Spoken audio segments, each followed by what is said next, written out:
O Senhor esteja convosco. Proclamação do Evangelho de Jesus Cristo segundo Marcos. Naquele tempo, João disse a Jesus: Mestre, vimos um homem expulsar demônios em teu nome, mas nós o proibimos, porque ele não nos segue. Jesus disse: Não o proibais, pois ninguém faz milagres em meu nome para depois falar mal de mim. Quem não é contra nós é a nosso favor. Em verdade eu vos digo, quem vos der a beber um copo de água, porque sois de Cristo, não ficará sem receber a sua recompensa.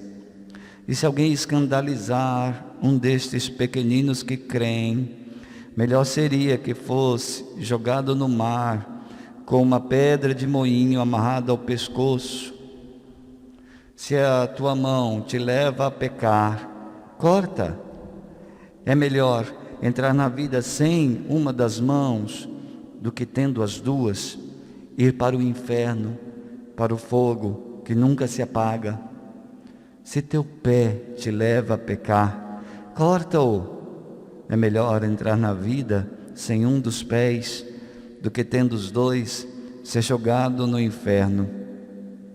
Se teu olho te leva a pecar, arranca-o.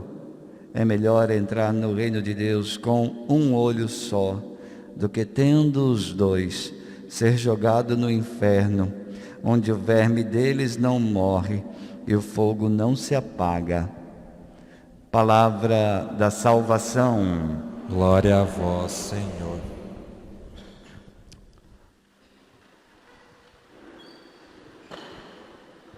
Queridos irmãos e irmãs, o Evangelho deste domingo começa falando que os discípulos queriam impedir um homem que estava expulsando demônios em nome de Jesus, porque este homem não era do grupo dos seguidores de Jesus.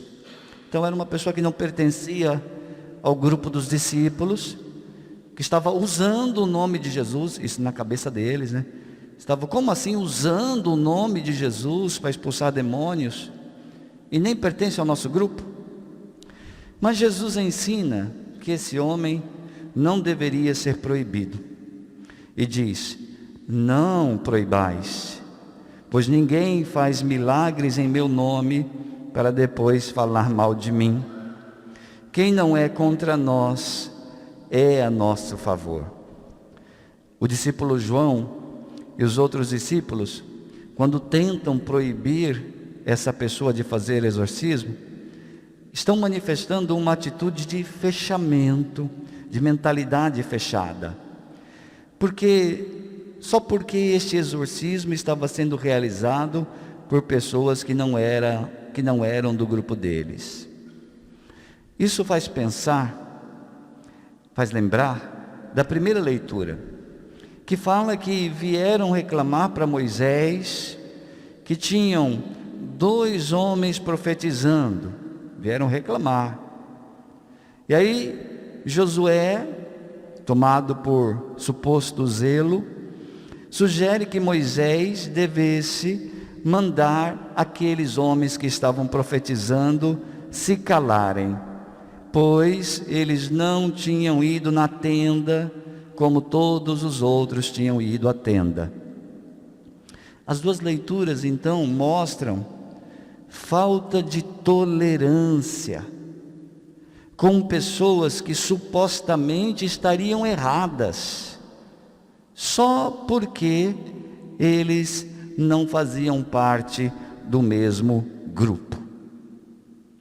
E quando faz-se isso, quando eu classifico eles de errado e o meu grupo como certo, a gente cria uma oposição que é uma divisão, um contra o outro. Nós de um lado, em nosso grupo, em oposição a eles e o grupo deles. grupos que se opõem. Nós criamos esta divisão.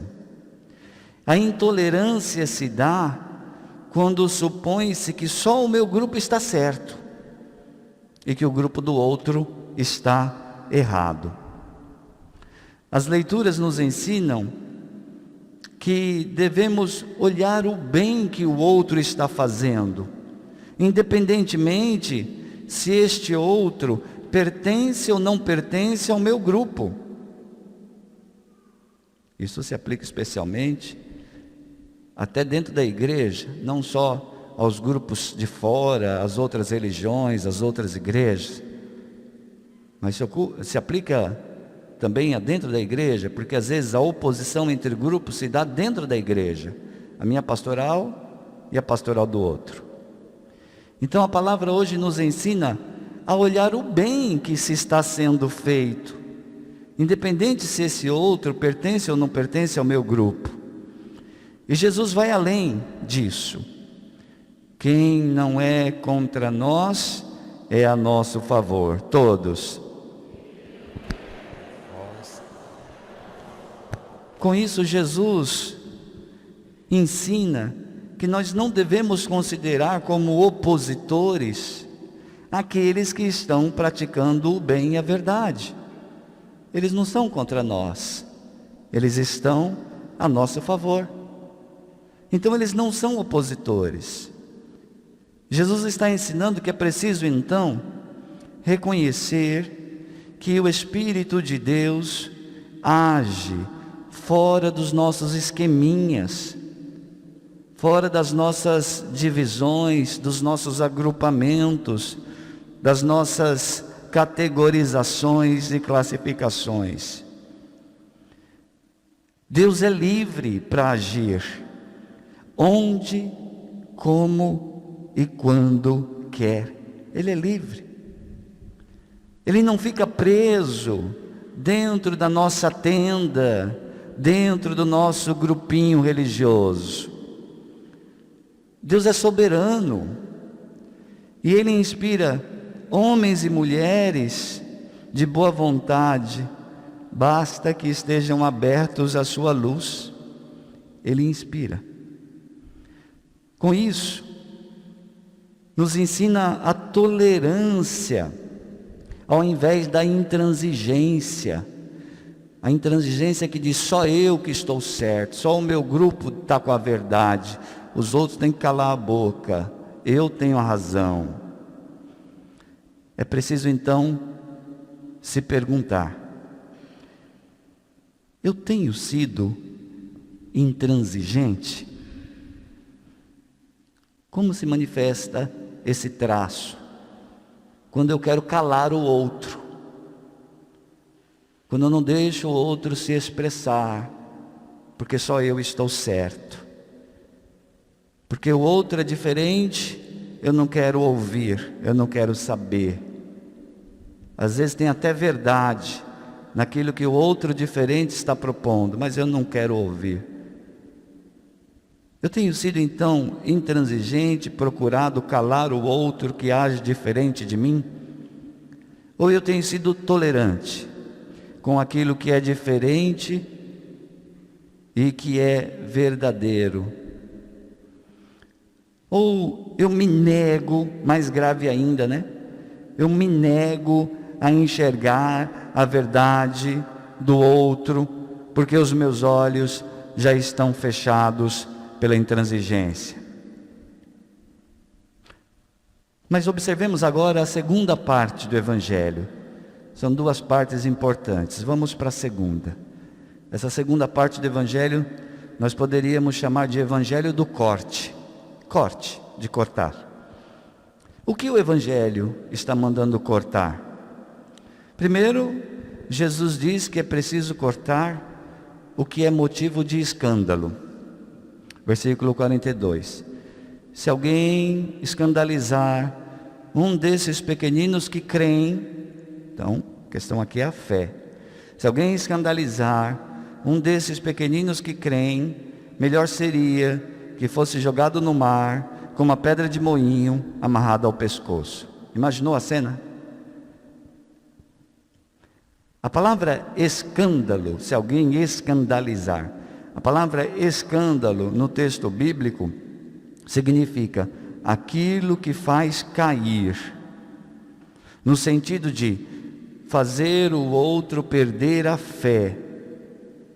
Então, por um lado, a palavra ensina que é preciso cortar em mim o que faz os outros caírem, o que faz os outros perderem a fé. Por outro lado, o Evangelho diz que devemos cortar outra coisa, outra realidade. Cortar o pecado que me impede de entrar na vida. Pecado que me impede de entrar na vida. Versículo 43. Se a tua mão te leva a pecar, corta. É melhor entrar na vida sem uma das mãos, etc. Versículo 45. Se teu pé te leva a pecar, corta. É melhor entrar na vida, etc.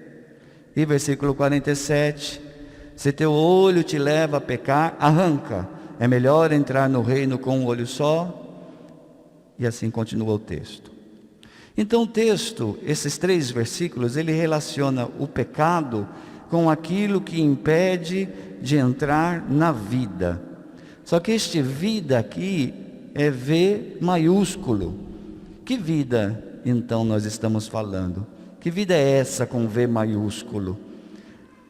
Vida eterna, ou se quisermos, a vida em Deus. Portanto, aquilo que me impede de entrar nesta vida em Deus. E no versículo 47, isso fica mais claro ainda, quando diz que é preciso cortar aquilo que impede de entrar no reino, ou no reinado de Deus. Em resumo, devemos cortar aquilo que me afasta, que nos afasta de Deus. Mas para tornar isso mais concreto, aplicar isso de maneira mais concreta na nossa vida, o que significa cortar? O que nós devemos cortar? Vamos aqui observar que Jesus usa 3 imagens. Imagens que podem servir para inspirar, nos inspirar. Jesus fala do olho, do pé e da mão. Olho, pé e mão. Podemos relacionar essas 3 imagens com as 3 virtudes teologais: esperança, fé e caridade. Então nós devemos cortar aquilo que nos impede, primeiro, de ter esperança, que aqui nós podemos relacionar com o olhar. Segundo, cortar aquilo que nos impede de caminhar na fé, o que podemos relacionar com os pés. E terceiro, cortar aquilo que nos impede de agir com caridade, que podemos relacionar com as mãos que fazem caridade. Então devemos nos perguntar, primeiro, o que tem me impedido de ter um olhar de esperança? Nós estamos passando por um tempo de pandemia, longo tempo de pandemia. E quantos de nós temos perdido a esperança? Quantos de nós entristecidos pelo luto, pela dor, alguns totalmente sem saber o que fazer, desorientados? Será que isso tem afetado a nossa capacidade de olhar com esperança? Isso roubou a nossa esperança? Nos demos conta que estamos perdendo a esperança, este olhar de esperança? Sem um olhar de esperança, fatalmente a consequência vai ser adoecimento. Os olhos são a janela da alma. Quando nos falta um olhar de esperança, qual vai ser a consequência? O que será que traz dentro de si uma pessoa, a alma de uma pessoa sem esperança. Quanta escuridão e quanta tristeza habitam uma alma sem esperança. É preciso se perguntar: o que hoje me impede de ter esperança? Isto precisa ser cortado. Essa coisa que te impede de ter esperança precisa ser cortada. É isso que hoje você pode deixar cair para renascer a esperança em você. Segunda figura, segunda imagem, os pés, que nós relacionamos com o caminhar com fé. O que tem me impedido de caminhar com fé e na fé? Pergunte a si mesmo. Quais são os caminhos que eu escolho que me levam para longe da fé, que me afastam de Deus e da igreja? É isso que precisa ser cortado. Isso é lógico, mas nós fazemos muitas vezes o contrário. Quando na nossa vida a coisa está tranquila, a coisa está boa, nós estamos sossegados, a primeira coisa que cortamos é o nosso frequentar a igreja. Porque nós vamos dizendo a nós mesmos: não, eu prefiro ficar na minha cama um pouquinho mais. Para que acordar cedo? Domingo também. Eu acordo cedo a semana inteira. Não, hoje eu vou passear um pouco. Deus sabe que eu me mato tanto de trabalhar. Por que eu tenho que ir para a igreja no tempo que eu poderia estar passeando? Então, nós vamos contra a lógica. Ao invés de cortar o que nos afasta de Deus, que são esses distanciamentos, nós cortamos aquilo que nos aproxima de Deus. E isso nós devemos deixar cair. A palavra dizia: se teu pé te faz pecar, corta. Então hoje, diante de Deus, corta esse distanciamento da fé, corta esse distanciamento de Deus, da Bíblia, da igreja. Corta essas situações que te afastam do caminho. A terceira figura, imagem que Jesus usa, as mãos, que nós relacionamos com o fazer caridade. Se tua mão te leva a pecar, corta. Se o nosso agir é sem caridade, corta. Ouça novamente um trecho da segunda leitura. Vossa riqueza está apodrecendo, e vossas roupas estão carcomidas pelas traças. Vosso ouro e vossa prata estão enferrujados, e a ferrugem deles vai servir de testemunho contra vós, e devorar vossas carnes como fogo. Palavra dura. Essa riqueza que está apodrecendo, que o texto bíblico fala, não é a riqueza consequência do trabalho, do crescimento de um patrimônio que uma pessoa possua. Porque a pessoa pode ser dona de muitas posses e mesmo assim agir com caridade. A riqueza que o texto bíblico se refere é a da ganância, que impede justamente o fazer caridade, que impede as mãos de fazer caridade. Essa ganância, no entanto, atinge não apenas o patrimônio de alguém, essa ganância também atinge a alma da pessoa. É como a ferrugem que vai corroendo o ferro. A ganância, ela vai corroendo a alma de alguém. O ganancioso não compartilha. O ganancioso só pensa em ter para si e acumular mais e mais. E eu diria, muitos pobres são gananciosos. Isso precisa ser cortado. Devemos cortar então essa ganância. Devemos cortar então essas mãos que não agem com caridade. E devemos deixar cair essa postura gananciosa. Vamos então agora pedir, transformar essa palavra de Deus na nossa oração. É a nossa resposta de fé. Peça então ao Espírito Santo. É Ele que é o doador dos dons. É Ele que dá a fé, a esperança e a caridade.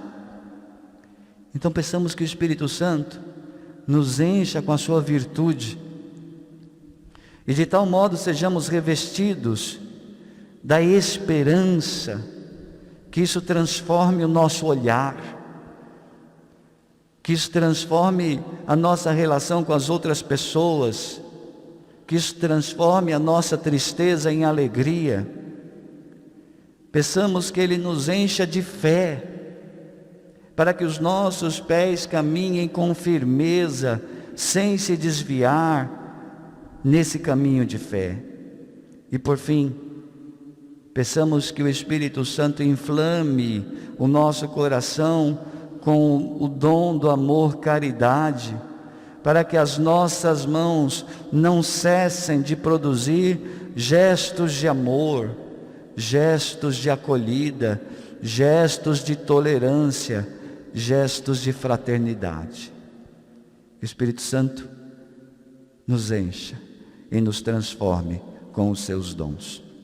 Louvado seja nosso Senhor Jesus Cristo. Para sempre seja louvado.